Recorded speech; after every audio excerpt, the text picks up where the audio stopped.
time for TSS Fantasy. Yeah.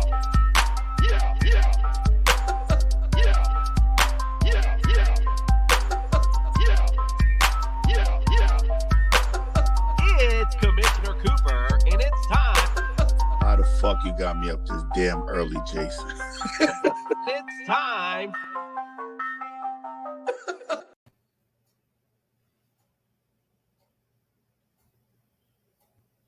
Gentlemen, it's Commissioner Cooper, and it's time for TSS Fantasy. No, yeah? Okay, yeah. Great. I'll do the yeah. I'll do the yeah. For Miss to say, we are missing the Jester tonight. We want to say happy birthday to you, my friend. I hope you are enjoying it with your dear mama, and we miss you on the studio tonight. That's for sure. Let's start with our introductions. Greg OJ, the Juice is Loose Mayor.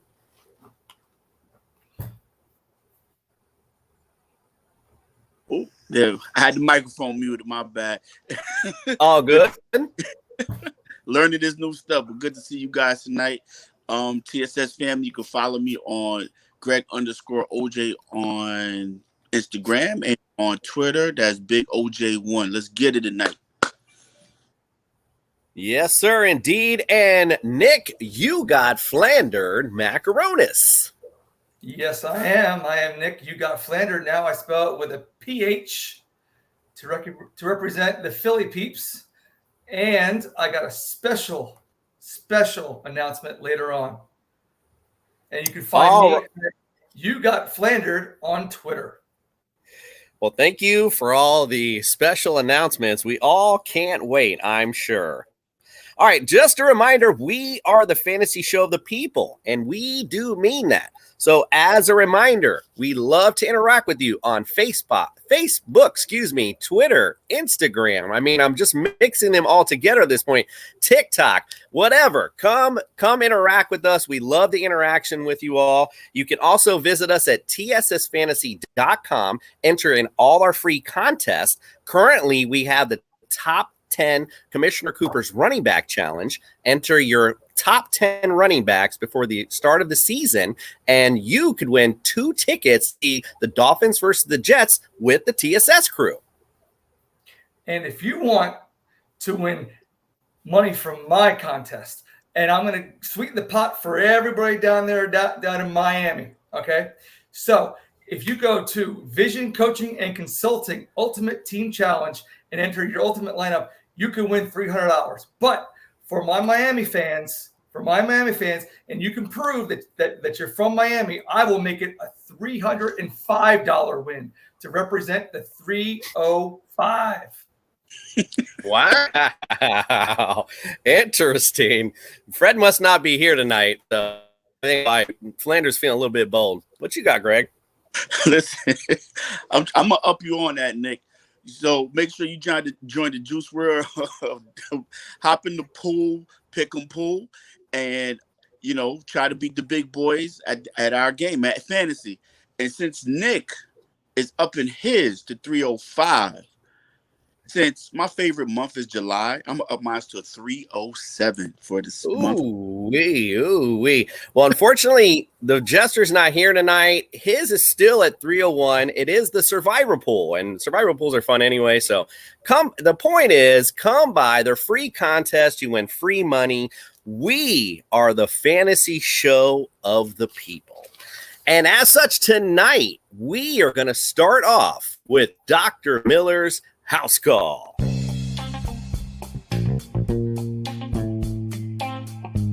I think you need a few stitches.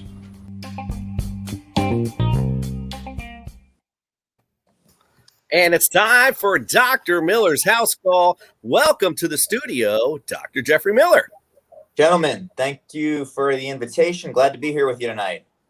Absolutely, indeed. Well, we appreciate having you. Some big injuries happening here in the final week of preseason. We'll begin with J.K. Dobbins. One of a big injury, unfortunately, done for the season. What would you hear about the injury and your thoughts on it? Yeah, I've got a lot of thoughts on this. So this is a player who Coach Harborough said is one of our, quote, top-rated running backs. And this top-rated running back injured his knee in a preseason game on Saturday against the Washington football team. So I'm sure you guys will have more about that to say later, but I just want to highlight this was not an essential time for this player to be on the field. Preseason game.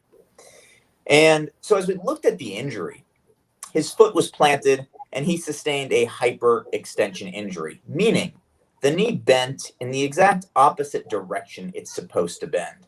If anybody watches the NBA, this was similar to the injury in part that Giannis suffered in the conference finals. Now, Giannis's was contact only with the ground, whereas this injury, Dobbins' injury, was a contact injury with another player, and it was amplified by a little bit of a varus force, meaning the knee not only went backwards, it also went outwards. And so right away, when you're looking at the differential diagnosis of this, there's a few things it could have been. The absolute worst case scenario was an ACL tear. What did we find out? The clinical results were in a couple of days ago, earlier today, and it was suspected to be an ACL tear, and that was confirmed by MRI earlier today. Not only does he have an ACL rupture putting him out for the season, but he also has, at a minimum, a strain of his lateral collateral ligament and potentially worse, potentially some tearing there. So, short story, J.K. Dobbins' season is over because he was playing in a preseason game yesterday. And although your percent to the bench is over, I guarantee this one would be 100 for sure. All right, let's move on to T.Y. Hilton. Man, I love this guy. And fortunately, it looked like, this is an injury, I know I was going to ask you a WWE like reference, but, something where Edge had kind of like the same thing and Daniel Bryan, some disc in the neck type thing. Don't know if it's the same type, but anyway, just want to hear your thoughts on it. Yeah, so the early reports were that he was going to miss extended time with what was an unspecified neck or upper back injury. Now, according to RotoWire earlier today, they're saying it is in fact a disc herniation. This is the only report of an actual diagnosis I could find, so I'm not sure if somebody got ambitious to get to the punch first, or in fact they had some insider information. But from my understanding, and please correct me if I'm wrong, disc herniation is right now the diagnosis we're going with. Have you heard anything different? I have not, no. All right, so we're gonna speculate that in fact RotoWire was correct, and I want to highlight this was an isolated diagnosis. Everybody else is still reporting unspecified neck or upper back injury. But if it is a disc injury in the neck, that might result in pain, weakness, diminished reflexes, or even numbness in his upper extremity and hand. So a lot of unpleasant symptoms to play with. Now, it's still too early to speculate on the timeline for his return, but don't expect him back before week 3 as a best case scenario. Yeah, and that's tough too. And he's getting up there in age. So that's a tough injury for him for sure. All right, and this one it was just kind of fresh. How about Irv Smith Jr.? He's been that sleeper tight end everyone's been looking at. Heard might not be available for week 1. Let's talk about him. Yeah, I'm going to really throw a lot at this because we've got some question as to what exactly the upcoming surgery is. So right now, he's scheduled to have meniscal surgery. And briefly, let's talk about the anatomy of the menisci. We have 2 of these in each knee, one on the inside, one on the outside. These are semicircular or crescent or C-shaped discs. They're cartilaginous discs designed to, generally pop culture says absorb shock, but it's more correct to say they distribute forces. And again, we have 2 of these in each knee. And he's expected to undergo surgery to repair or excise one of these menisci. Now, I say repair or excise because the differentiation there is critical. If he just has an excision or a meniscectomy or a removal where they cut out a piece of the torn meniscus, he could be out 3 to 6 weeks. If there is a surgical repair and they're going to suture it back together, his season may be over. This may be a 6-month recovery. So meniscal surgery tells us nothing. We need to know before we can have any type of conversation about his return, whether we're going to have a removal or a repair. And this falls into that same rehab algorithm we talked about a couple of weeks ago, where when we cut something out, we tend to heal more quickly. When we repair something, we need to wait on the body. Now, one of the things that the surgeons may be looking at to decide whether we're going to remove or repair is the vascular supply, how well the blood flows to that tissue. Now, the meniscus has a very varied vascular supply. The outer segments, the peripheral segments, are well vascularized, or more well vascularized than the inner segments. So the location of the tear, which I'm not familiar with where this tear has occurred, may determine what type of surgery he has. So right now, best case scenario, 3, maybe 4 weeks. Worst case scenario, done for the season. Quick, funny meniscus story. I actually had what's called a bucket handle tear, where it was the meniscus folded under itself. It was painful to say the least, and I got it playing ping pong. Dr. Miller, I appreciate you. We appreciate you having you in the building. I will never share that story again. Hopefully not many people listen to the podcast. We appreciate you, sir, and we'll see you on our next show. Thanks, Dr. Miller. Hey, Take care, football Jack. fans, it's Commissioner Cooper from TSS Fantasy. We are the fantasy show of the people. As such, we want to... Hey, football fans, it's Commissioner Cooper from TSS Fantasy. We are the fantasy show of the people. As such, we want to take 2 of our listeners to see the Miami Dolphins play the New York Jets in Week 15 with us. All you have to do is visit tssfantasy.com and enter to Commissioner Cooper's Top 10 Running Back Challenge. Send us who your top 10 running backs will be by the start of the season, and the person with the most points will win. It's simple and free. You can listen to us anywhere you podcast and Unhinged Radio at 8 a.m. TSS Fantasy, the fantasy show of the people. All right, so we're going to move along now. We're going to go to a fan email. He's a big fan of the show, Jose Store. We appreciate you. Appreciate your listening, your fandomhood, I guess, if you will. He sent a team in to us to grade. I know I sent it all to you, but for our listeners, I will go ahead and just read off very quickly his team. At quarterback, Russell Wilson. Running backs, he has Aaron Jones, Austin Eckler, Javonte Williams. Receiver, God, I got plenty of receivers. Terry McLaurin, Mike Evans, Robbie Anderson, Michael Pittman, Corey Davis, Henry Ruggs, Mecole Hardman, Cole Beasley, and probably somebody else soon. And Mike Gesicki at tight end, and Broncos D. So, that was the team. He selected from the 12th position. I forgot to start with that. This is in a standard league, who I looked up as well. Greg, we'll start with you. I know that you love our friend Jose. Tell us what you thought about his team. So when I looked at the draft first, because I saw where he picked, and I saw the players, I didn't see the entire roster. I started going down, and I'm like, man, the first couple of picks were solid. Like, he's really doing a great job. Then I realized he only has 3 running backs, and they're not. Aaron Jones is, top 10, top 15, but then there's a big fall off after that. So he's deep at wide receiver, real deep. He has enough. Can't play all of them. So I give Jose a B-. A1 quarterback, A1 running back 1. Decent wide receiver, but after that, it's a big drop off. Nick, what are your thoughts? I'm gonna go a hair lower. I'm gonna go with C+, and I'm gonna tell you why. Because he's got, like you said, he's only got three running backs. He's only got 1 in the top tier. What I'm worried about, was this a PPR league or was this standard? Standard. I believe it was standard. Yes, that's what I said already. Because, here's the thing. My question is, he's got Austin Eckler, and points are points.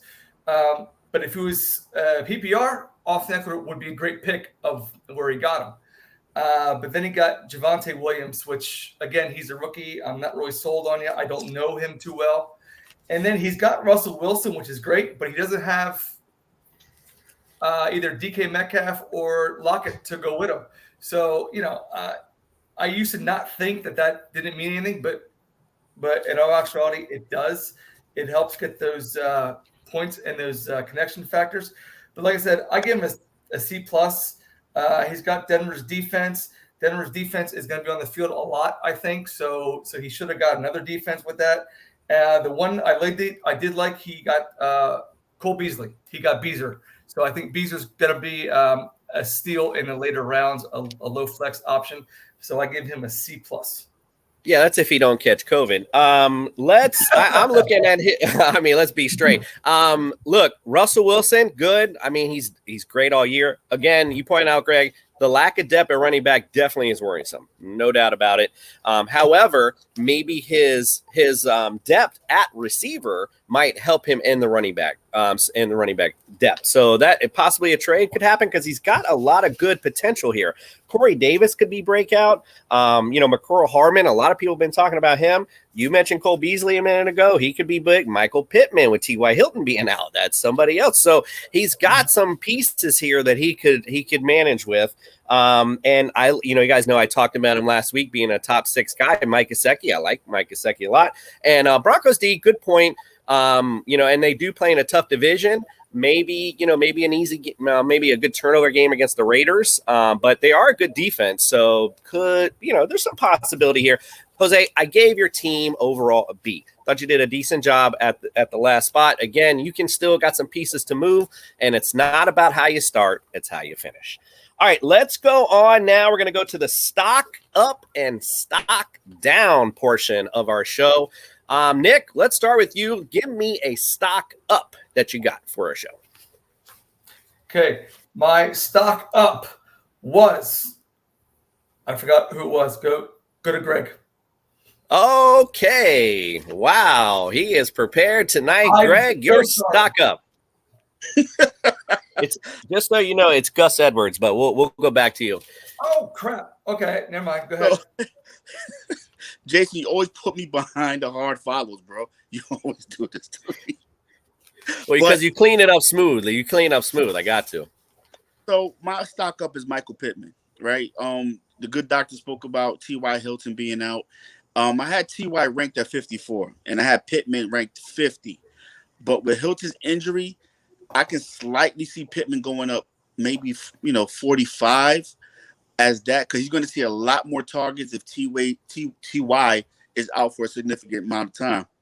So I'm hoping Pittman can, build on what he had last year. It was 500 yards receiving and 1 TD. So hopefully he ended the season hot, and he can continue that with T.Y. being out and be a number 1 option for Carson Wentz.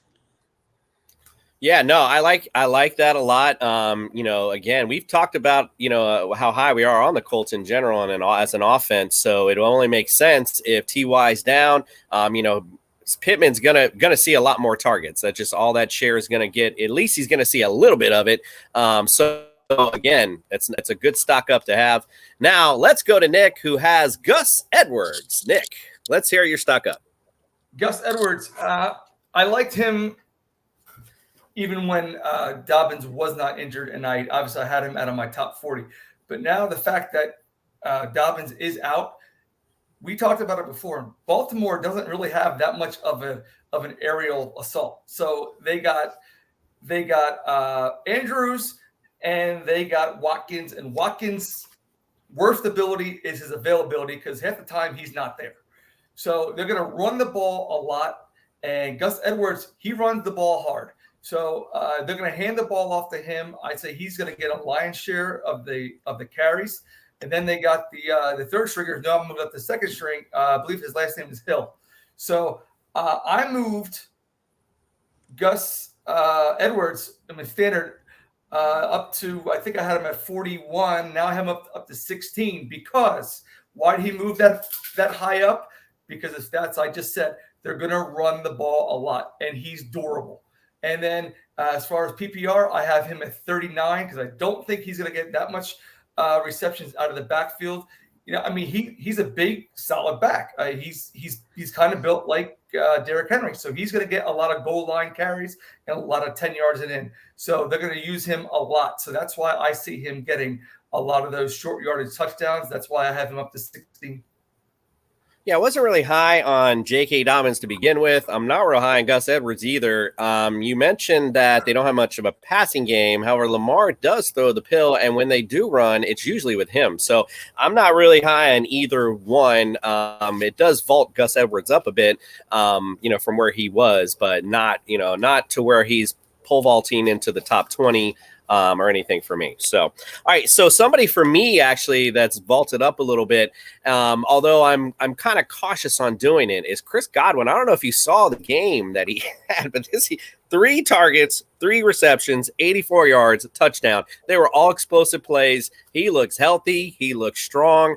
Again, it's a crowded receiving core, though, with Mike Evans and Antonio Brown. So that's why I was kind of tempted, at first, I'm not really sure where to put Chris Godwin. He's had some great years, he had a great season the year before last and then was just hurt last year. So I like him to step up this year. I like Chris Godwin a lot.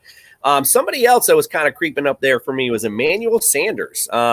We talked about him before, way back when, and I think, Greg, you mentioned that he kind of fell into the Bills, and I remember kind of poo-pooing it at the time, saying that, Emmanuel Sanders, it's not the Emmanuel Sanders he used to be. But the Bills use 3 of the 4 receivers at the top of the depth chart in this game. He actually led the team totally in targets with the starters on, believe it or not. So, again, and PPR especially, I think Emmanuel Sanders definitely should be vaulted up a little bit if he's going to be looked at like that in that offense, maybe as the possession receiver. And then to move a little more into today, I don't know if you guys checked the Jags-Cowboys game. But first of all, I mean, the Jags, first, let me just say the Cowboys defense, we brought it up, I think, a couple of shows ago. They spent a lot of money on this defense. It does not look very good at all. When you have, this Jaguar offense came in there and made them look silly. And who looked good to me was Shenault. And they were talking about him during the game. It was the Jags broadcast, and they brought up how they're going to use him a little more because of the Etney injury. So, excuse me, somebody that could be vaulted up would be Shenault with the Etney injury. So I do like that. Stock down for me. Let's go to Hey, Jason. Just want to make sure you're all right. Yeah, sorry, I hit it. Yeah, my bad. I kind of went. I tried to go off screen there, but that didn't work. Greg, stock down for you. Well, stock down, even though they were already down. And Freddie's gonna, and I'm doing this because Freddie's not on. It's the Jets defense.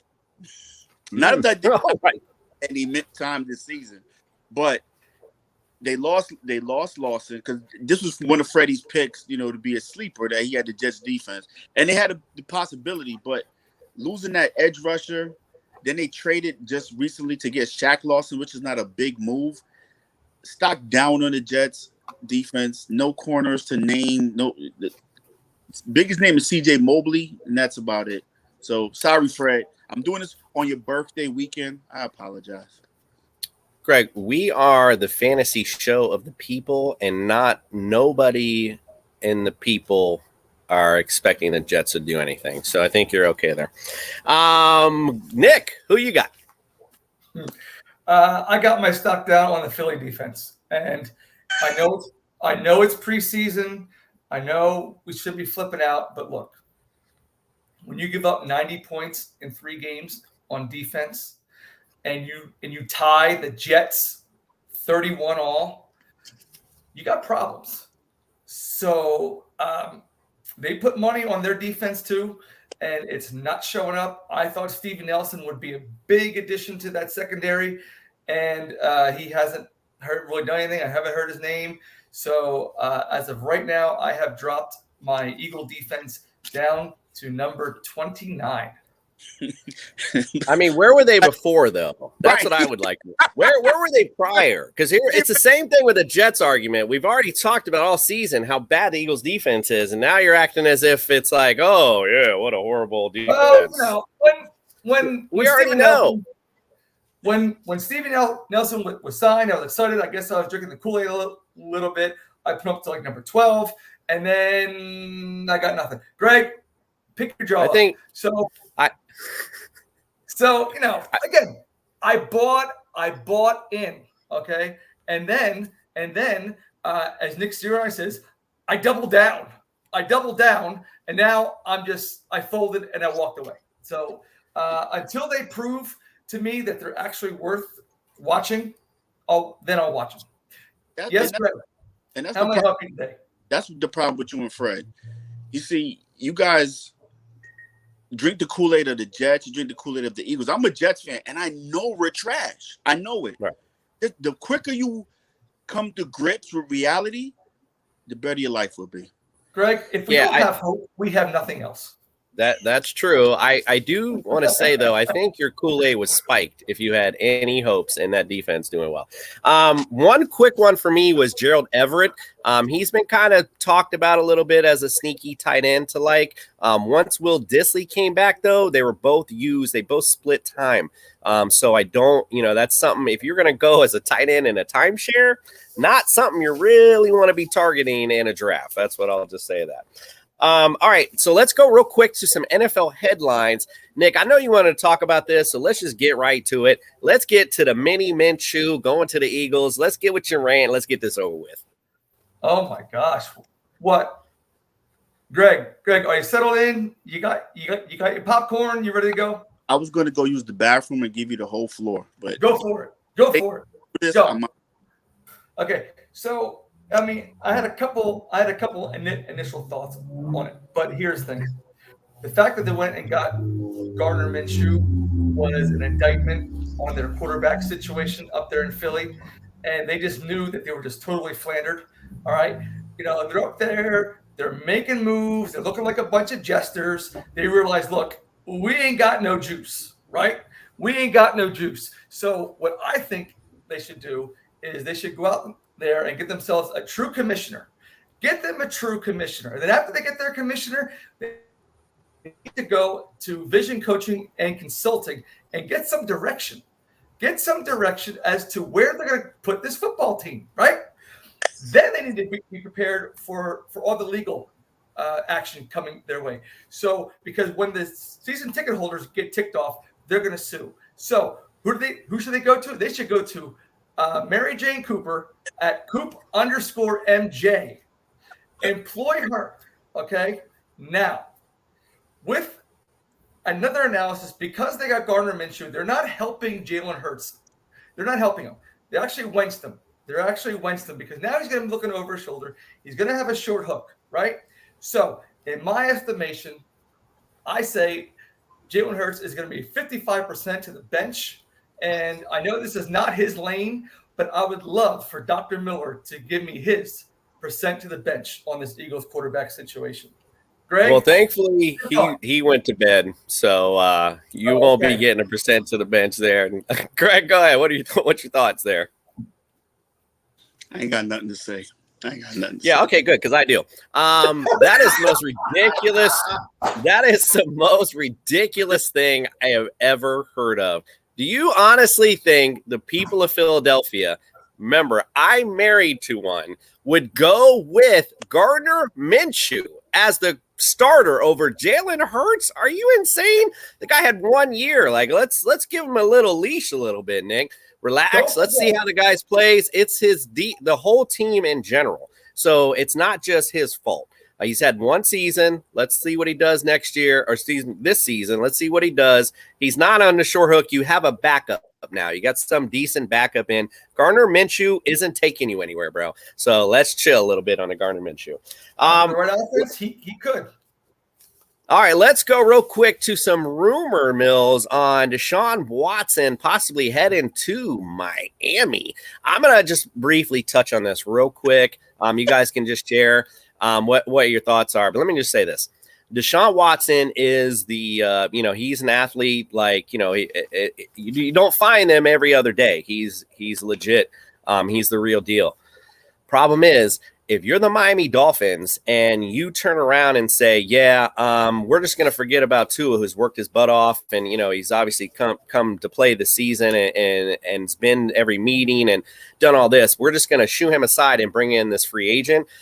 Bro, nobody on that team is going to look that organization the same way again. I wouldn't even look at him the same way. How could you do Tua like that? No way in hell. I don't see him doing it. I don't want him to do it. Just stay where you are, Deshaun. I'm cool with that. I like what we got going on. Greg, got any thoughts on that? I'm shocked to hear what I'm hearing. I am so shocked. So you would rather ride it out with Tua than trading and getting one of the most elite quarterbacks in the league that's shown he can turn to sugar. He had and he still passed for close to 4,000 yards and almost 40 TDs.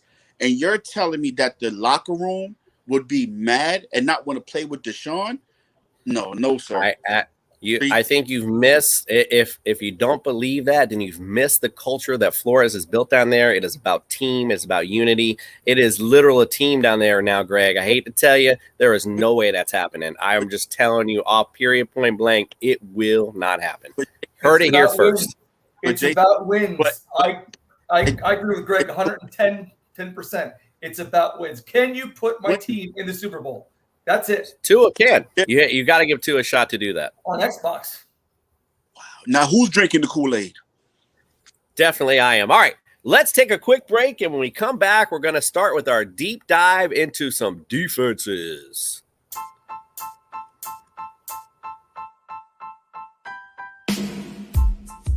Hey, TSS family, it's your boy, Greg OJ the Juice. Are you interested in trying to beat the boys at TSS? Well, here's your opportunity. Get ready to dive in and join us in our Pick'em Juice World Fantasy Pool. And the best part, it's free. Here's the chance to win some paper and beat the crew at TSS.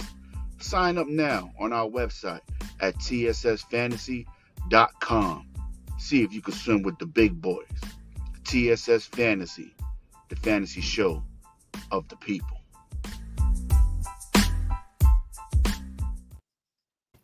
All right, we're back with our deep dive into the defenses, and we're gonna kind of we don't need to go through the whole thing like we've been doing. We're just gonna touch on a few. We're gonna start with our number ones. We all have different number ones. I'll start with mine. I have Nick's Steelers, believe it or not.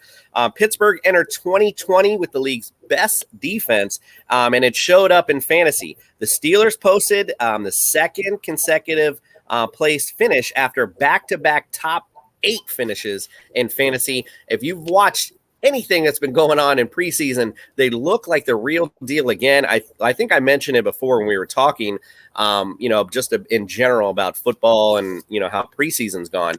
They look like the real deal. But we slept on them last year. Like I kept saying, boy, they are I forgot. I think they went 11-0 or whatever it was, and they just weren't sexy. We weren't talking about them. We were just like whatever.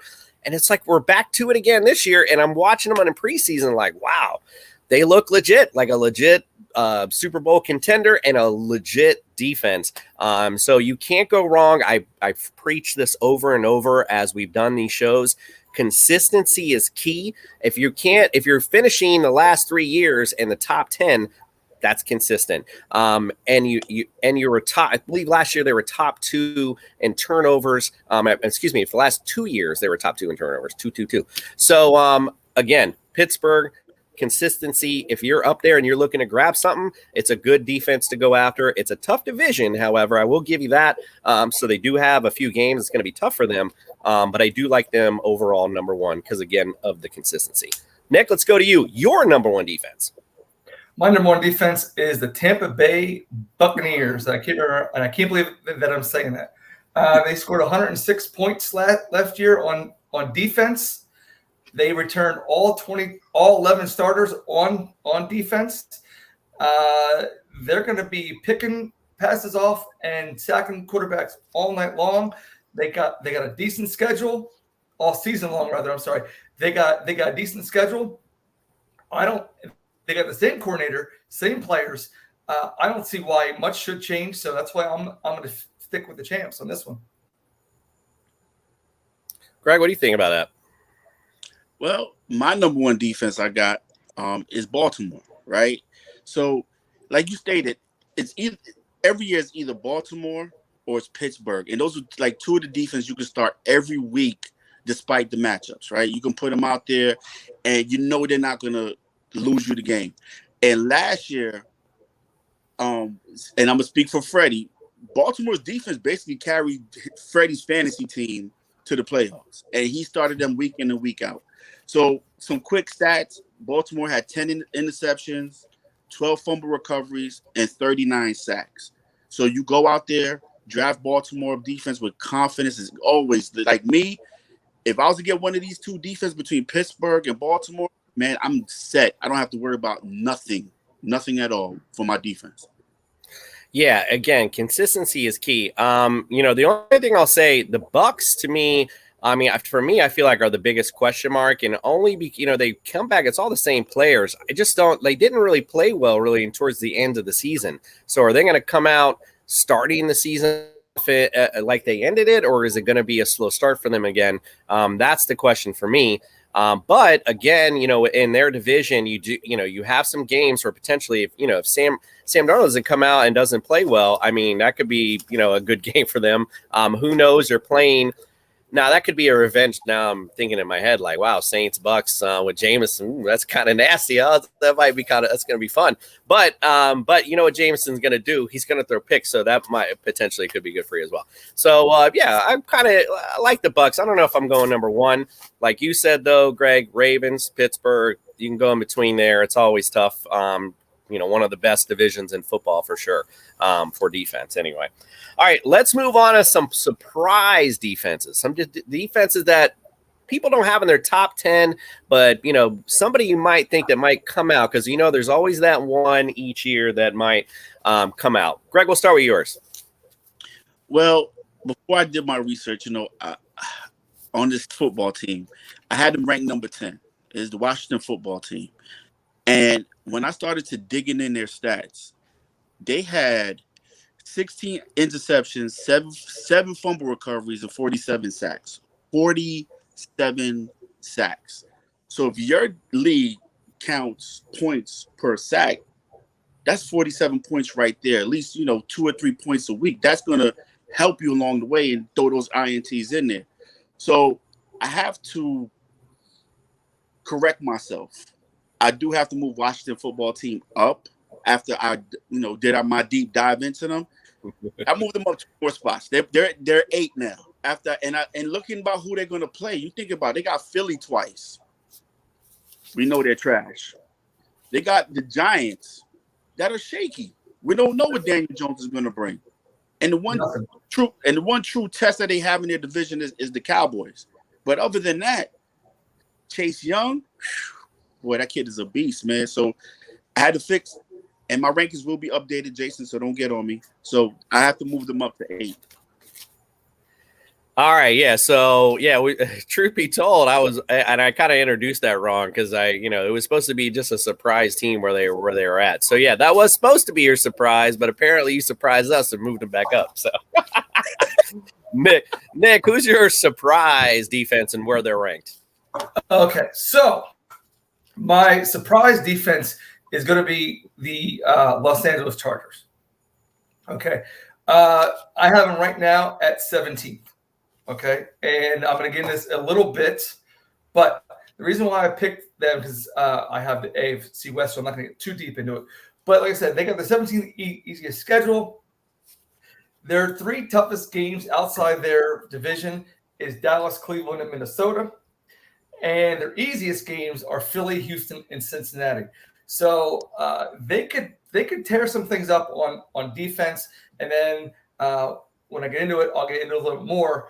But I think the Chargers may be a surprise steal in your later rounds.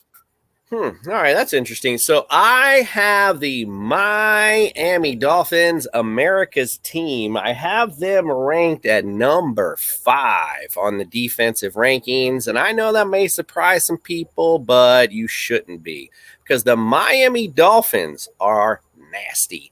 And the fact that they re-signed Xavier Howard, who, let me remind you, led the league in double-digit interceptions. Hello, let me say that again. Led the league in double-digit interceptions. That alone is 30 points right off the jump. So that one person, that's the defense you're coming with. We got Kyle Van Noy did take off, but we do have Jalen Phillips from the U. I saw him tonight actually come in, make a big play. So he's going to replace him. No problem. Going to get that rush on the and then we got, again, Byron Jones, Xavier Howard. I'm stuttering. I'm so excited. This is going to be the top. I'm telling you right now, Miami Dolphins are going to make a deep run. I'm already on two on the defense. Yeah, I got the Kool-Aid. Yeah, it might be spiked. But I'm telling you right now, the Miami Dolphins are going to be a top 5 defense this year.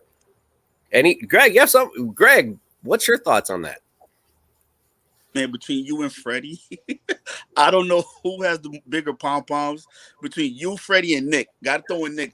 But Nick is coming to realization that the Eagles aren't that good. But I have slammed the Eagles the whole podcast that we've been doing for the past 3 months. But don't tell me I'm a homer. I think the Dolphins, they're going to be a decent defense. Maybe a bye-week replacement you can put in there. But top 5, Jason, they played the Bills twice. That's Josh Allen. True. They got New England, which I think is going to be sneaky good. Mm-hmm. I agree. So, and then go ahead. And then who else they playing? We're not going to talk about that team. Right. So, we should though, because you can't name me a team that has more than you can name a few teams that have one good matchup in their division. You can't give me one that's got two in their division. Every team. I just gave you. What's Washington. that? Washington. Who you got? So you got the Eagles, but who do you think else is gonna stat? You don't think Washington, or excuse me, you don't think the Giants are gonna be good? We've talked about them all season. We talked about the Cowboys. So you got one team.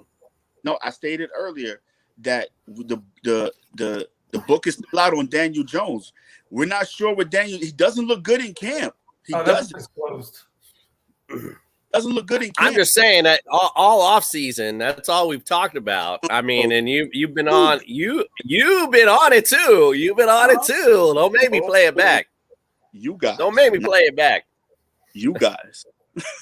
No, not today. All right, we're gonna take a quick break. I love you. Thank God. We're going to take one quick break, and we're going to come back, and we're going to talk about some sleeper defenses for you to target. Hello, this is Freddie the Jester from the TSS Fantasy Crew, and I'm here to invite you clowns to my survival pool contest, where the last man standing will be the king of the court. What better way to kick off the holiday season by joining my contest and winning the Jester's ransom? Go on to our website at tssfantasy.com to join our slew of contests, and remember, we are TSS Fantasy and we are the fantasy show of the people.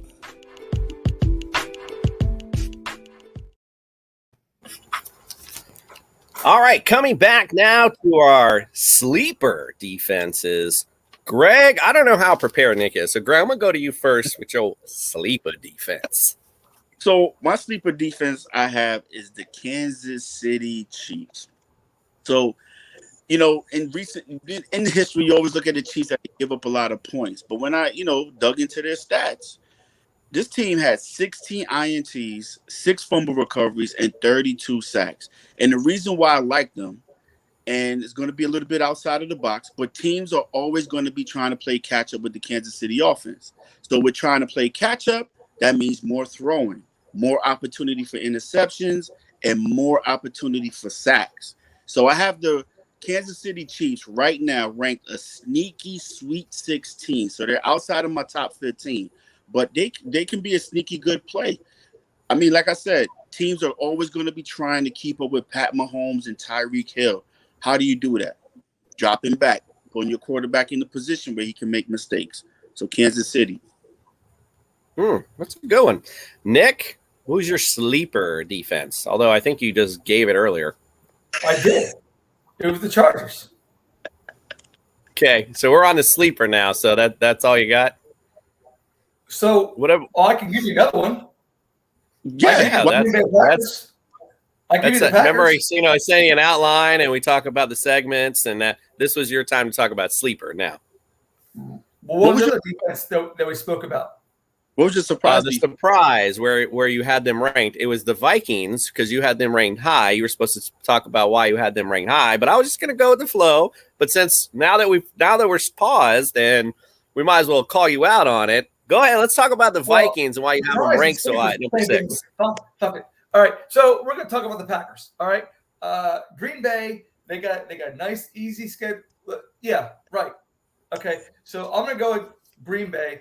They got a decent schedule. Okay, they play the Bengals, and then they do play the Chiefs. They play the Lions, and then once November hits, they got to play at Lambeau, and it gets cold, and teams cannot play in Lambeau when it gets cold, especially those Western teams. So I'm going to say the Packers because they're going to come up with some decent points. They're going to put some sacks on, and they're going to do some damage.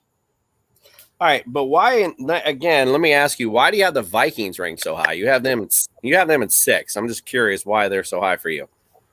Why do I have the Vikings so high? That's what I asked, and asked pregame too. Yeah, that's right. You did. So. I don't have an answer for you on that one, Jay. It just felt like it. All right.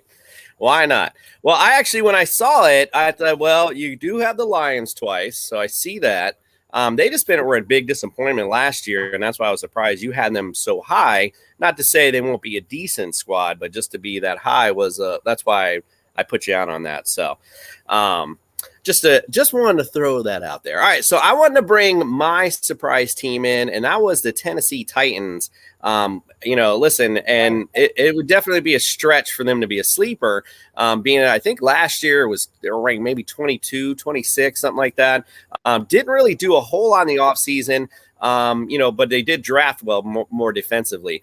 I will say the reason why I feel this way is because when you look at their team and the way the thing's set up, they're getting Texans twice. And, again, the Jags could be or could not be good. You never know. Trevor Lawrence come in one of those rookie games and be horrible. So you're gonna have that. And plus, I didn't take a look at their schedule. My apologies, but it could be the Jaguars late in the season. I'm not sure. Cold weather. Anyway, regardless of that, you have them. That's 4 games right there. That could be a possibility. Plus, when you go into the winter, it only makes sense if they're going to pound the ball and be this running team. They're going to grind defenses down. So it makes sense that defenses are going to start to level up a little bit, and then their defense is going to come in and do their thing. So that would just be my thought because they'll be fresh to come on the field. So that would be my surprise sleeper in defense. Craig, you got something? And I like that as a sleeper, Jason. I do like Tennessee Titans, but my reasoning may be a little bit different because they're such a ball control heavy. So that ball, they're not going to be on the field a lot. They're going to feed Derrick Henry. They use a lot of play action. So their offense, has a lot of time of possession. So what that benefits the defense. They get the rest. They get to relax because they got Derrick Henry. They got Julio. They got AJ. They're gonna sustain drives. So when it gets later into the game, they can rush after the quarterback. They can get some turnovers. So I do like Tennessee as a sleeper. That's a good pick. I like that. Well, I appreciate that. Appreciate the little pat on the back every now and again. All right. Well, before we close out the show, I do have a fan email, and it was something I wanted to kind of promote some conversation with us. They basically they brought up that there was a vote at one of their drafts, and it was basically to decide the how the waiver wire was distributed. Now, in some leagues, and the fan wrote was in his particular league, they were doing a where it was, I don't know. I don't know if it's a standard or what, if you will, but the worst team of the week who had the lowest record and who had the less points was always the number one waiver priority, which gave them essentially a chance to get back into the contention, if you will. Whereas other folks in their league wanted to keep it, or bring it to where it started out. You started out I think it's reciprocal order of the draft order. So it'd be, if I was 1 in the draft, I'd be 12 in the waiver order. And then it never changes unless you actually use it, thusly putting you down. And so when someone uses it, then I'm bumped up to 11. So that doesn't, I guess, promote the fan mail. Essentially was trying to ask us, did we think it was better for a league to keep competition equal in that respect, the way the standard league does the waiver order, or the way that they're proposing it to be done? Greg, we'll start with you. I know I was completely complicated. I'm sorry. I probably just stuttered all that out, but if you understood a little bit of that, tell me what are your thoughts on that. I kind of got the gist of it. I don't like the way where, the team that sucks basically every week gets the number 1 waiver wire pick, right? So that means that team is not doing what it's supposed to be doing during the season. So this guy can be not putting in his lineups, not actually hurting the integrity of the league, right? We want people that's going to participate and play. But if you constantly suck week after week and you're getting number 1 picks on the waiver wire, dude, you're just messing it up for everybody else. So that way, nah, I'm not with that. I like the other way better. Nick, what are your thoughts on that? Well, I mean, initially, if you have somebody who's doing terrible consistently, and then they get the number 1 on the waiver wire, that's how we traditionally used to do it. It does help those bottom teams come up.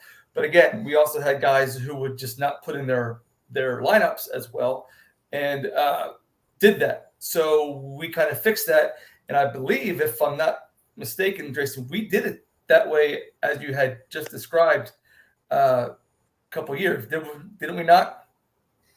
Yeah, in our particular league, we started out with the standard form where it was reciprocal after the draft, and then the worst team with the worst record and the least points would be the number 1 on the order. That would just promote I guess some type of level, because when we started, I really was waxing everybody, to be quite honest, because nobody really knew what they were doing, and it was fine.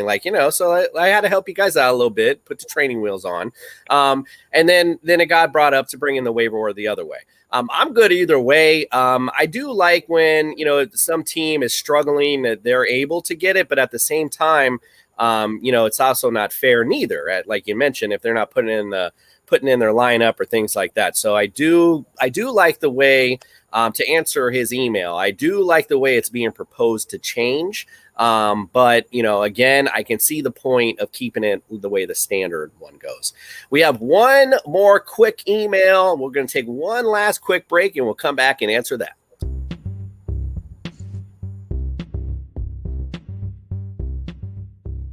Hey, football fans, do you think you got what it takes to win our money? This is Nick at You Got Flander from TSS Fantasy. Go to tssfantasy.com and enter our free contest. Go to Vision Coaching and Consulting Ultimate Team Challenge. Submit your ultimate fantasy lineup. There are no drops, there are no ads, and winner takes all. Half PPR scoring applies. All entries must be submitted by the kickoff of week 1 for your chance to win our $300. It's literally that easy. Enter today. And remember, we are the fantasy show of the people.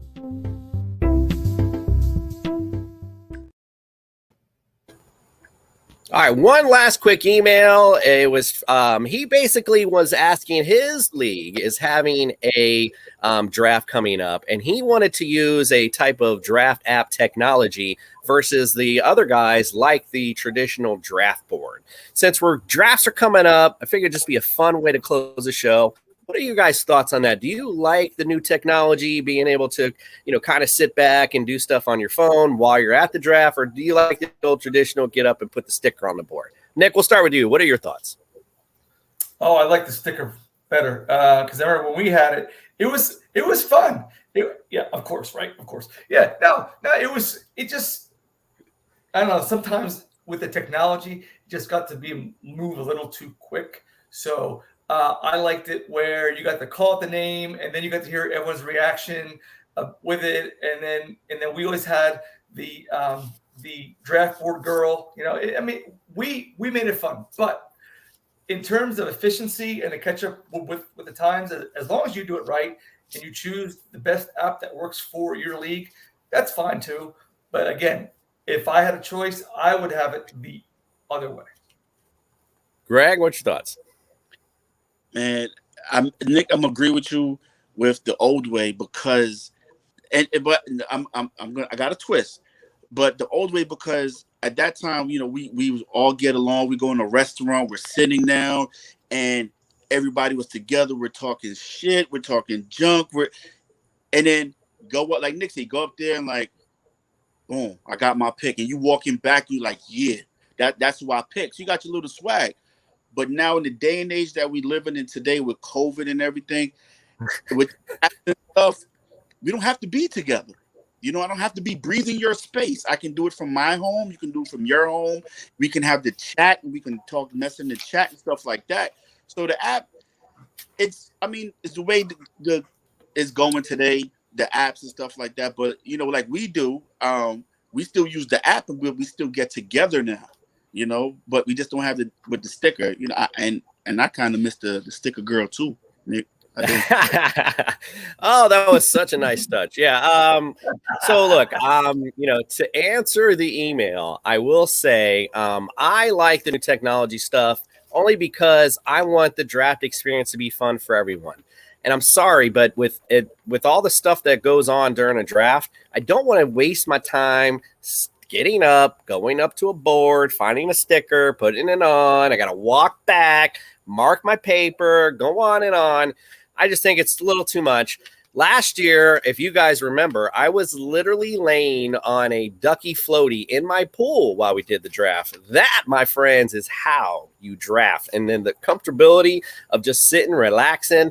I don't have to stand up. I can sit and study. I don't have to, waste time. And as you mentioned, Greg, it's not just getting up and with that swag. Is when I come back, it's the, oh, yeah, I was going to get that one. Oh, you want me? I was going to get that one. Oh, everybody's got that guy or whatever. And then they want to know what you're looking at this. But yeah, listen, I want to go sit over there. You go sit over there and you do your thing. I'm going to do my thing. So for me, I love the technology. You guys know I put on a big show, and that technology adds to the show. So I absolutely love it. All right. So, yes, sir. I'm sorry to interrupt. Because I got last week's hate mail. I want to know what Greg thinks about the hate mail from last week. What was the hate mail? Oh, Nick K. Well, we're running out of time, Nick. Did you get it? Sorry. Did you hear it? It was Nick K. Yeah. It's all right. We can address that next week with my buddy. Okay, yeah, let's do that. We're gonna do that next week. We're running up against it, so I didn't want to kill. But Nick K, you will be addressed by the Juice. That's an open invitation. He's coming. All right, we want to thank you, TSS family. Don't forget, you can catch all the fun at TSSFantasy.com. We do love to interact with all of you on social media, on all our social media platforms, as well as the TSSFantasy.com website. Please enter into all our free contests. The time is running out for you to enter. Just get your butts in there, and who knows, you can just win some free money. Again, thank you to the Belly Up Network. They've lined up some amazing shows on Unhinged Radio. So if you're listening to us there, stay tuned to our 24/7 sports radio network. We appreciate you, and we are out. Do. Do.